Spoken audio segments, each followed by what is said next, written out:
Coucou les merveilles, c'est Chloé. Je vous présente aujourd'hui le Hippie Flow Oracle de Marie Besnier que j'ai eu la chance de recevoir du coup en avant-première. Il est disponible en fait en précommande. Euh, il est hyper coloré, hyper flashy. Malheureusement, on se rend peut-être pas forcément compte. Je regarde en haut parce que j'ai la lumière qui vient d'en haut.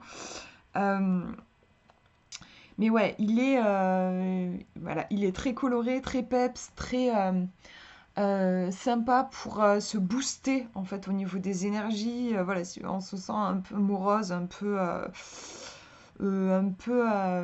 pris dans la routine par exemple, et tout ça. Je trouve que c'est un jeu qui, tout de suite, par ses couleurs, par son ambiance un peu des années 70. On est, voilà, je sais pas, on est tout de suite reboosté, ça donne le sourire on a ça fait monter un peu les énergies, je trouve. Alors, vous avez à l'intérieur, vous allez voir, il y a un livret en moitié en français, à moitié en anglais. Donc, à l'arrière, c'est pareil, vous avez un peu d'anglais et un peu de français. Le jeu, il est pas très grand, regardez par rapport à ma main. Voilà, il n'est pas immense. D'ailleurs, j'ai à côté de moi, euh, hop, l'oracle Béline, voilà, qui est pas très grand. Et vous voyez, hop, la boîte de... Voilà, elle est juste un petit peu plus large. Mais en niveau hauteur, c'est exactement pareil. La boîte, elle est bien solide. Elle est lisse. Vous voyez qu'elle hop, elle brille un peu. Alors, je vais vous dire, au niveau du prix, il est à 32 €, ce qui est vraiment pas exagéré pour de l'auto-édition. Je trouve ça vaut vraiment le coup. Ouais, 32 € en plus avec une boîte comme ça, solide. Enfin, vous avez les cartes qui sont bien protégées et tout. Je trouve ça vraiment. Il y a 50 cartes en plus, donc jeu avec beaucoup de cartes. Enfin, voilà, les oracles. Pour un oracle, c'est vraiment chouette, 50 cartes. Et vous avez un livret à l'intérieur. Donc vraiment, je trouve que ça vaut vraiment le coup de se le prendre pour se plonger dans cet univers coloré et en plus un petit prix, franchement, pour de l'auto-édition, c'est un truc de fou. On va plonger à l'intérieur du coup de cet univers coloré. On nous dit saute dans le van, rejoins le hippie flow pour vivre l'amour, la paix et l'affirmation de soi avec des cartes pleines de peps, voilà c'est ça, qui pulsent ton authentique toi, la valeur et l'amour que tu te portes, mais aussi qui encourage confiance et joie de vivre, l'utiliser en message du jour ou en divination en rajoutant les cartes bonus. Viens t'amuser avec nous, 50 cartes t'attendent. Donc voilà, on a cette énergie très enjouée qu'on ressent tout de suite. Hop, on va regarder. C'est vraiment, c'est hyper soigné, super joli. Et je trouve ça mignon qu'il soit petit comme ça. Donc voilà, on a le livret, comme je vous disais, là c'est côté en français, côté en anglais. Et à l'intérieur, on retrouve les cartes avec il y a un ruban orange, hop, pour enlever les cartes. À l'intérieur, on a la déco. On voit que c'est pas son premier jeu hein, auto-édité. On sent qu'il y a vraiment qu'elle maîtrise complètement. Je suis impressionnée parce que bon, moi, je n'ai fait que le marcheur de papier en auto-édition et ça avait été une galère sans nom. Et franchement, elle fait un travail, je trouve, d'édition incroyable, Marie. Donc là, je vous ai montré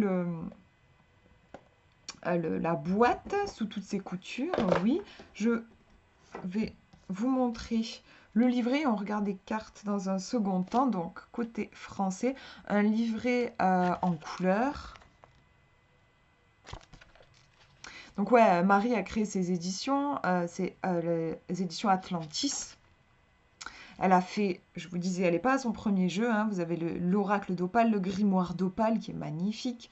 Atlantis, l'oracle des océans, guidance de l'univers féerique, mes 72 intentions, l'oracle de Mélisse, méditation de Mélisse, Mélisse et le point arc-en-ciel, Mélisse et le puits magique, la maison de Mélisse, le chemin du bonheur. Donc là, je pense qu'on n'a pas que des oracles. Elle a fait d'autres créations. Moi, je connais uniquement ces oracles. Ensuite, donc, vous avez le sommaire. Alors, En fait, il y a des cartes, elle nous dit qu'on peut utiliser pour la divination et pour de la guidance. Et il y a des cartes qui sont spécifiques pour la divination. Vous voyez, elle nous l'explique ici. Utilisation en oracle, vous allez prendre uniquement les cartes comportant des messages, voire sommaire en divination. Vous prenez l'ensemble des cartes.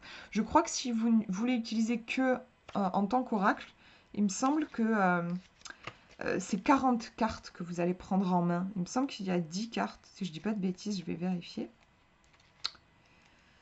Ouais, c'est ça. Il y a 40 cartes qu'elle appelle les cartes oracles, c'est-à-dire en fait des cartes que vous allez retrouver, dont vous allez retrouver la signification. Vous voyez par exemple ici la carte 17, chance, voilà, vous retrouvez la signification de la carte.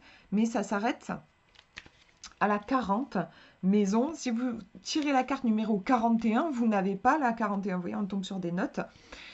Pourtant, la carte 41 existe, la carte numéro 41 existe, mais ça veut dire que c'est une carte en fait typiquement divinatoire et du coup vous allez avoir, il va falloir juste aller au début. Vous voyez, elle a mis uniquement des mots-clés pour ces cartes-là. Donc vous voyez par exemple, je parlais de la 41, stop, arrêter, fin, pause. Voilà. Et on retrouve à chaque fois des mots-clés pour ces cartes spécifiques-là. Et donc je vous ai un petit peu montré pour les cartes dites cartes oracle. On a la représentation de la carte ici, le titre, une phrase, ici c'est par mes expériences que la victoire sera, un message et des mots-clés. Donc elle nous conseille, si on fait un tirage divinatoire, en fait de se référer principalement aux mots-clés. Moi je trouve que c'est intéressant de lire toute la signification. Je vais vous faire un tirage à la fin, pour que vous puissiez voir un petit peu le genre de message qu'on peut retrouver. Et vous avez des propositions aussi de tirage, comme par exemple la roue de l'année. Donc là, on va être sur un tirage purement divinatoire, tirage du mois par semaine. Voilà, elle vous donne plusieurs propositions. Et donc après, de l'autre côté, ça sera en anglais. Donc voilà pour le petit livret. Et les cartes. Voyons les cartes. Alors, on a une belle tranche orange qui brille un peu. Enfin voilà, orange un peu métallisé. Le dos. Voilà, on est dans le Peace and Love complètement. Le grammage, elles sont épaisses, elles sont vraiment épaisses. C'est voilà, elles vont être bien, elles sont super, je pense au niveau de la qualité, elles vont super bien tenir. Elles sont glossy, voilà. Au niveau de la dimension, je vous fais la comparaison avec justement le Béline parce que je vous disais les boîtes sont à peu près de la même dimension, donc vous voyez, voilà, on retrouve en fait ils ont à peu près la même, ouais, ils ont à peu près la même hauteur, juste voilà, l'oracle ici est plus large, voilà. Mais ça reste un jeu pas trop encombrant qu'on peut facilement mettre dans le sac avec lequel on peut faire des tirages genre avec plein de cartes quoi. Vous allez pouvoir faire un tirage avec plein de cartes. Voilà, je crois que je vous ai tout montré sur le plan technique. Et maintenant, on regarde les illustrations. J'aime beaucoup cette carte. Donc, vous voyez qu'il n'y a pas, c'est un choix, et moi j'adore ce genre de choix, il n'y a pas de mots sur les cartes. Donc, vous n'avez pas de titre, ni de phrase, parce que vous avez vu que les cartes oracles sont reliées à, vous avez une phrase, vous avez non seulement des mots-clés, mais aussi une phrase et un texte. On ne retrouve ni les mots-clés, ni le titre, ni rien du tout. Mais celle-là, je l'adore. Pour que... Ah, alors celle-ci était accrochée. Pour que vous puissiez laisser votre intuition s'exprimer. Alors attendez, je vous fais une mise au point. Que ce soit un peu mieux. Est-ce que c'est le mieux que je puisse avoir là? Ouais, je crois que c'est là.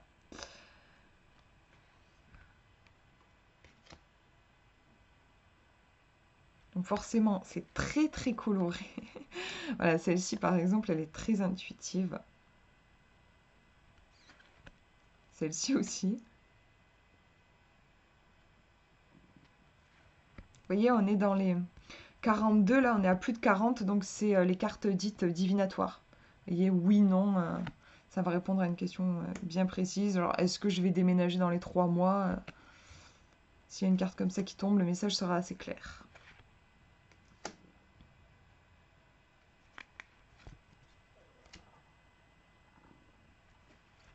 Donc, vous voyez qu'elles sont très intuitives. Bon, là, on a compris que ça nous parlait d'argent. Ici, on nous comprend que voilà, il y a peut-être quelque chose. Ça peut être une nouvelle qui a besoin d'être entendue, peut-être un nouveau départ à prendre aussi.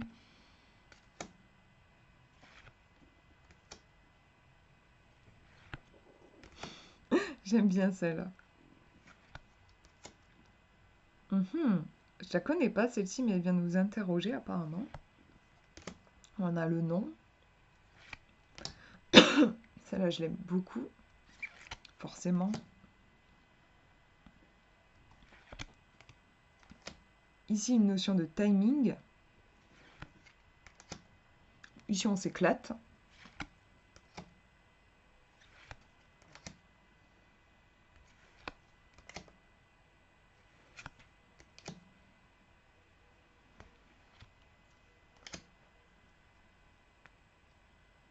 J'aime bien les détails.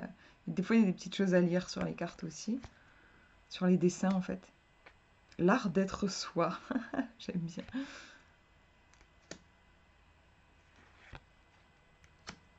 Voilà, c'est vraiment un jeu, c'est ça, plein d'ondes positives, je trouve.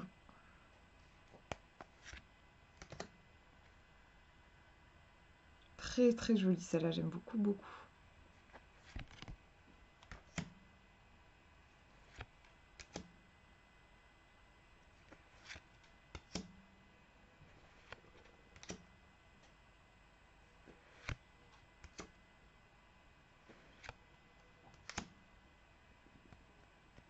Je vous ai pas dit, je sais plus si je vous ai dit en fait, les précommandes. Alors je suis allée voir la vidéo de Marie et je crois qu'elle disait il faudrait compter à peu près septembre-octobre. Après c'est toujours difficile d'être sûr, voilà, c'est toujours une galère un peu euh, pour les délais, mais je crois qu'elle annonçait ma carte préférée. Je crois qu'elle annonçait pour une livraison pour septembre-octobre. En tout cas, le moment où je vous fais la vidéo, les précommandes sont ouvertes sur le site. Je vous mettrai le lien dans la description.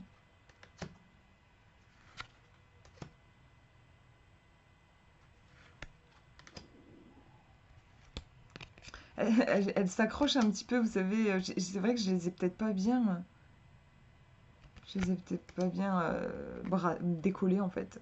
Certaines, je vois qu'elles sont restées accrochées. Ah, mais c'est rigolo. On a une carte. Ah oui, alors, ah non, oui, c'est la 4. Sur le coup, je me disais, est-ce que c'est une carte Joker ou quoi? Mais non, c'est la carte numéro 4. Et du coup, elle a le même. Enfin bref, vous avez compris. Je tire une petite carte pour demander un message. Alors j'espère que je ne vais pas tomber sur une carte divinatoire parce que du coup, ce serait plus court. Bon, on va voir. Je demande un message. Suspense, bon, ça va, c'est une carte oracle du coup. J'ai tiré la 15. On a des papillons. Alors, est-ce que c'est une carte qui vient nous parler de changement, de métamorphose? Probablement, ça peut faire penser à ça. Je ne connais pas après la signification, donc on va regarder. Numéro 15. Qu'est-ce qu'on nous dit dessus? Transformer. Je suis la transformation. En tout temps, je peux décider de transformer une situation. Avec un peu de patience, de volonté et de foi, je produis des miracles en entamant le changement.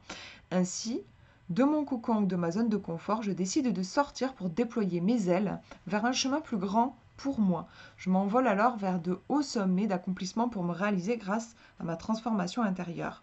Mot-clé, transformation de soi ou d'une situation, métamorphose, accomplissement. Donc vous voyez, c'est assez. Je trouve que le jeu est vraiment clair, hein, il est facile à interpréter. C'est un jeu que je conseillerais bien, oui, pour des débutants, en fait, parce qu'il a ce côté joyeux, frais, qui met de bonne humeur, qui est vibrant, en fait. Et en même temps, oui, euh, il peut être utilisé autant pour de la divination que pour de la guidance. Le livret est doux, je trouve. Enfin, voilà, on n'a pas de carte qui. Vous avez vu, hein, je trouve qu'il n'y a pas de carte qui fait vraiment peur, en fait, qui fasse vraiment peur. Euh, Ouais, non, franchement, je, je me disais, ça pourrait être intéressant de vous tirer une note, peut-être un duo de cartes, pour que vous voyez aussi comment on peut les faire parler en duo. Qu'est-ce que je pourrais demander? Allez, bah, je vais juste demander un duo de cartes. Voilà, voilà. Un duo de cartes. Ah, j'ai tiré une carte divinatoire en premier. Oui. Et alors justement, je vais voir juste, est-ce qu'elle a ajouté, bon, c'est assez clair hein, le message, mais je vais regarder quand même qu'est-ce qu'elle a mis. Euh, Pouf, pouf. Ouais, réponse positive. Voyez, réponse positive. Cool, mais on va voir pour avoir plus d'informations. Là, c'est rigolo, c'est encore un papillon. Enfin, moi, je vois un papillon, c'est une libellule en vrai, peut-être. Je pense que c'est une libellule. Ouais, je partirais sur une libellule. Euh, En tout cas, ça m'a l'air bien positif comme duo. Après, la libellule pour moi, c'est le passage entre les mondes. Euh, la libellule m'évoque aussi la notion de transformation, mais il y a une notion d'intuition pour moi avec la libellule qu'il n'y a pas forcément avec le papillon. En tout cas, juste intuitivement, là, quand on regarde ça, moi je vois aussi oui, prends ton envol. Ça fait penser à ça. Genre, voilà, si jamais j'avais posé une question, par exemple, je sais pas, est-ce que c'est bon pour moi de me lancer dans ce projet? Oui, prends ton envol. Vas-y, ose. Je vois vraiment ce truc-là. Mais je serais curieuse de voir le message de relié à la carte numéro 23. Intuition, ouais, c'est ça. J'écoute mon intuition. Je suis un être intuitif et sans chercher, j'observe les signes qui m'entourent. Je fais confiance à ma petite voix intérieure plutôt qu'à mes peurs qui sabotent mon esprit. Je reste maître de mes pensées et observe la vibration de mon cœur. Plus je palpite d'envie, plus j'ai la validation de mes guides et je suis entourée de libellules. C'est sans nul doute la validation de mes désirs. Si je me pose des questions et que des êtres féeriques volent au-dessus de moi, c'est pour y répondre positivement. On retrouve le côté positif. J'apprends à me laisser guider et à sortir de mes croyances limitantes. Mot-clé, attitude positive, guide, bon présage, observer les signes et intuition. Vous voyez, on nous dit oui, bon présage, faut y aller. Enfin, et c'est aussi, du coup, comme là, ça représente l'intuition, ça peut être oui, ta petite voix te dit oui, en fait. Hein, il y a vraiment... bon, c'est un tirage méga positif. Et alors, c'est rigolo, j'ai remarqué, parce que je l'ai utilisé avant de faire... de tourner la vidéo. Et en fait, vous voyez quand on a des fonds, souvent à deux couleurs dans le fond. Et en fait, j'ai remarqué que quand je tirais des duos, souvent j'avais les mêmes couleurs qui ressortaient. Vous voyez là, j'ai du jaune et du rose. Donc là, on peut laisser aussi voir ce que ça nous évoque. Bon, moi, le jaune, pour moi, c'est la confiance en moi, le rayonnement. Et le rose, on a quelque chose de tendre. Et je vois un truc au niveau de l'énergie. Pour moi, il y a quelque chose de... Oui, tu peux te faire confiance, mais il y a quelque chose de genre, oui, ton cœur il sait. Je fais le lien avec le rose en fait, qui pour moi est relié aussi au chakra du cœur. Oui, tu peux te faire confiance. Oui, tu peux écoute ta petite voix. Tu sais ce qui est bon pour toi. Enfin voilà, je trouve il y a ces énergies-là qui sont véhiculées par les couleurs en arrière-plan. Bon voilà, vous voyez par exemple, je voulais vous en montrer. Par exemple ici on a du vert et du orange. Euh, Ici du jaune et du orange. Et c'est fou, quasiment à chaque fois que je tire deux cartes, je remarque que le fond, les couleurs de fond sont les mêmes. Et j'aime bien du coup aussi les lire. Je trouve que ça donne des informations supplémentaires. Donc voilà pour cette présentation. J'espère que ça vous aura inspiré. Je vous fais de gros bisous. Prenez bien soin de vous.